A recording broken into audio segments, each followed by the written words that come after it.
В эфире программа «Интервью», и мы поговорим сегодня о том, как прошли новогодние выходные, а их было 11 дней. И у нас в гостях начальник пресс-службы Главного управления МЧС России по Республике Башкортостан Андрей Зайцев.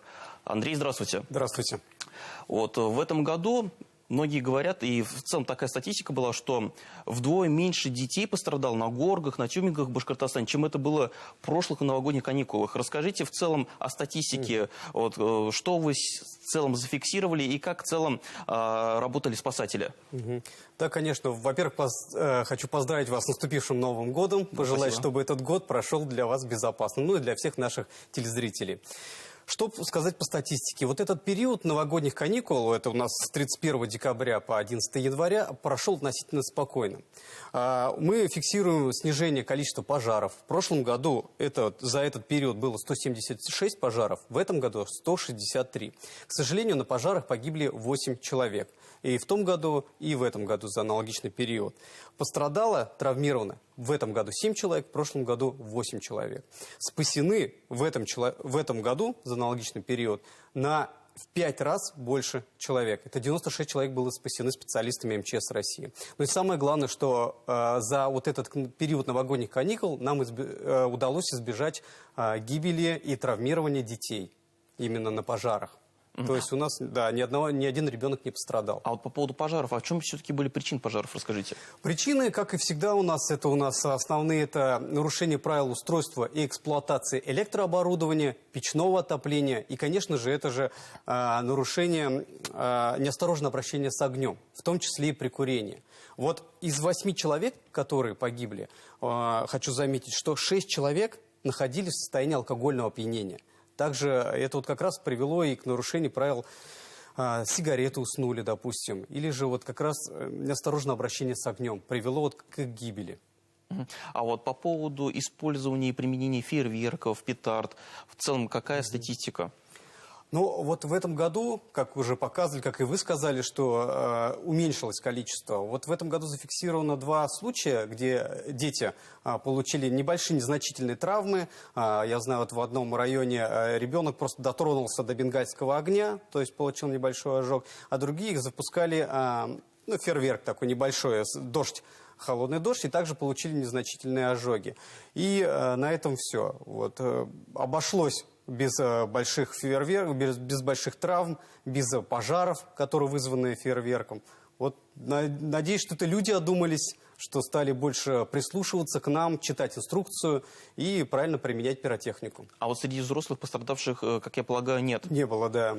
Был, вот, как вы знаете, случай, когда запускали фейерверк на площадке рядом с елкой, и фейерверк, как раз вот коробка после выстрела не была закреплена, упала, и выстрел получился в Деда Мороза такого, и он сгорел. Вовремя оказались сотрудники полиции на месте, они применили огнетушитель, первичные средства пожаротушения, и удалось избежать распространения огня на елку, на искусственную. Просто сравнивая новостные сводки с другими регионами, действительно, в республике намного меньше было, так скажем, случаев. Да, вы правы, да. А вот что касается... Вот мы с вами поговорили о пожарах. Были пожары, соответственно, и нередко еще вот в период январских выходных, ну, естественно, сейчас зима в самом таком активном действии. Вот, как вот обстояли дела на дорогах республики? Расскажите. Да, на дорогах, как вы знаете, все у нас жители республики, было очень много перекрытий дорог, временных ограничений дорог. Даже вот приведу статистику, что... В связи с прохождением комплекса неблагоприятных погодных явлений, это у нас метель, гололед, сильный ветер, заносы. На участках, 45 участков автомобильных дорог перекрывались. В 32 участках было прекращение движения для пассажирских, грузовых. Это делалось для избежания как раз вот травм, гибели людей на этих участках. Своевременно были выставлены посты, пункты обогрева, такие передвижные пункты обогрева с сотрудниками МЧС России, сотрудниками Госкомитета Республики. Все эти дороги патрулировались, выставлялись оперативные группы, мониторились на постоянной основе, и жителям оказывалась вся необходимая помощь. Но это, как я полагаю, это трасса Уфа-Белорецк. Да, у нас основная, да. Также были и федеральные перекрытия на федеральных дорогах, потому что очень много было перекрытий именно из-за вот погодных явлений. А вот люди реально ли пользовались пунктами обогрева? Вот как вот, скажите? Да, конечно, у нас потом мы запрашивали, говорили, что люди приходили, чай пили, кто-то отогревался, потому что, в основном люди недолго ждали. То есть они отогрелись, чай попили и продолжили дальше путь. Но все равно, помощь требовалась. А вот по ДТП статистика, вот я имею в виду, вот все-таки ваши спасатели выезжали ли тоже, были ли случаи вот таких ДТП вот страшных, вот расскажите. Ну, у нас службы также реагируют на ДТП, они приводят, если, например, произошло жесткое столкновение, люди зажаты, с помощью гидравлического инструмента пожарные спасатели, они достают пострадавших, если человек, к сожалению, погиб, то погибших достают. Были такие случаи, на все ДТП, такие крупные, также наше подразделение реагирует. А вот что касается водных объектов, потому что вот мы с вами прекрасно видим, вот даже катаясь по республике, многие реки, водоемы, они еще не полностью покрыты льдом. Были ли потопления у рыбаков, вот несчастные случаи на воде, расскажите. Вот за период новогодних каникул как раз мы зафиксировали ни одного случая. То есть ни одного происшествия на воде не было. То есть не было провала под лед. Не было обращений таких. Хотя, да, вот хочу сказать, что рыбаки, они сидят, то есть это их любимое занятие. Дети также могут выходить, но при этом, даже если не произошло ни одного случая, не нужно бросать все на утек, идти рыбачить. И тем более сами видите, как вы правильно сказали, что не везде река уже покрыта льдом. Температурные качели, которые у нас происходят в республике, то холодно, то тепло, это как раз влияет на лед. Если температура стоит положительная 2 дня, то лед уже на 50% теряет свое свойство. Поэтому очень опасно выходить на лед. И расскажите детям обязательно, что не выходите на лед. Вот как вы считаете, то, что вот такое снижение динамики произошло в период новогодних каникул, потому что, естественно, большинство людей отдыхали, а вот вы, спасатели, можно сказать, еще усиленнее, можно сказать, работали. Вот все-таки профилактика это дало действие того, что люди стали следить за собой и за своими детьми, или что в целом повлияло на снижение статистики? Ну, я думаю, что это все в комплексе. Потому что у нас и вот мы с вами доносим людям правила безопасности, и люди, может быть, осмысленнее стали. А также у нас проходят профилактические группы. В течение вот этого периода новогодних каникул у нас были определенные профилактические группы в каждом муниципальном районе, которые обследовали, допустим, водные объекты, места скопления людей, обеспечили безопасность этих мест. И вот за счет комплекса вот этих мероприятий и вот нам удалось избежать травм и гибели. Но все-таки вот уже после прошедших новогодних каникул все равно еще у нас впереди 2 месяца зимы, это январь-февраль, естественно, ну и плюс еще март. И пожароопасная ситуация еще сохраняется. Это, соответственно, обогреватели, печное отопление.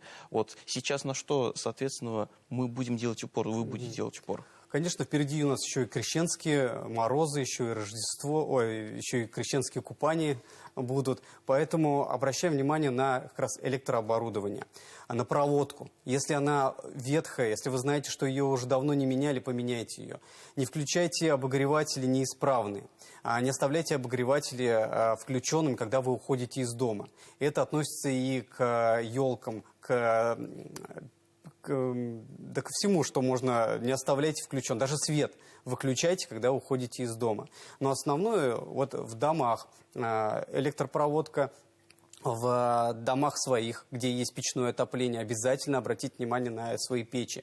Не перекалывайте их, своевременно смотрите, следите за ними, не доверяйте топку печи детям. То есть вот эти основные правила как раз и приводят, соблюдение этих правил поможет избежать пожаров. Ну, еще крещение Господне, как вы говорили, там, да, соответственно, вы уже будете также следить за безопасностью и правилам поведения купания, и чтобы люди отогревались. Да, будут выставлены обязательно палатки, будут определены места, которые будут соответствовать определенным нормам и требованиям, и на них будут дежурить спасатели, сотрудники МЧС России, чтобы рождественские купания прошли безопасно. Ну, смотрите, были пожары, естественно, травмы на тюбингах, горках, соответственно, потом неаккуратное пользование петардами людьми, как взрослыми, так и детьми. Потом, что еще у нас? Это у нас было... Дороги у нас перекрывались, хорошо, что избежали, да, своевременно как раз вот этот комплекс мер и помог избежать плохих последствий. Да, может, что-то еще упустили. Но дети оставляют, когда родители оставляют детей одних дома. Это те же самые окна, это те же самые пожары. Ребенок должен знать, как вести себя при пожаре. Ребенок должен знать, что можно делать дома, что нельзя. Те же самые ножи нужно убирать. Спички, зажигалки нужно убирать от детей. Обязательно проиграйте с детьми, что нужно делать, если случился пожар.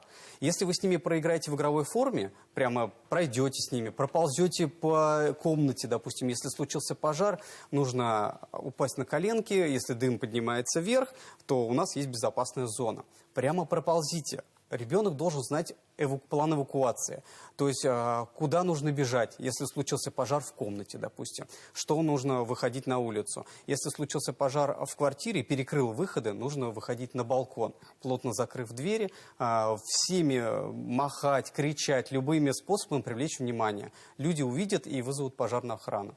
При вызове пожарной охраны ребенок обязательно должен знать экстренные номера, телефонные номера вызова экстренных служб. Это у нас 112, ну и также у нас 101, это у нас пожарные, 102 полиция, 103 скорая помощь, 104, если почувствовать запах газа. Ребенок должен знать. Вроде бы думаешь, что человек может и забыть такое, но в случае вот таких отработок, таких тренировок, и не дай бог таких вот ситуаций, которые могут произойти, человек сразу же вспоминает. Да, именно вот почему в основном происходит гибель детей на пожарах, потому что они не знают, что делать, они теряются, они прячутся. А расскажите об этом. Если произошел пожар, ни в коем случае нельзя прятаться, потому что это срабатывает инстинкт у ребенка. Он залазит под кровать, он залазит в шкаф, потом пожарные его находят. Они знают уже, если сказали, что ребенок может быть в квартире, что они сразу проверяют вот эти места. Поэтому, если вы проиграете эту ситуацию с ребенком, если, не дай бог, случится этот пожар, он уже будет знать, он не растеряется. По крайней мере, он не растеряется. Благодарю за беседу. А я напомню, у нас в гостях был начальник пресс-службы Главного управления МЧС России по Республике Башкортостан Андрей Зайцев. Это была программа «Интервью». До свидания и до скорой встречи.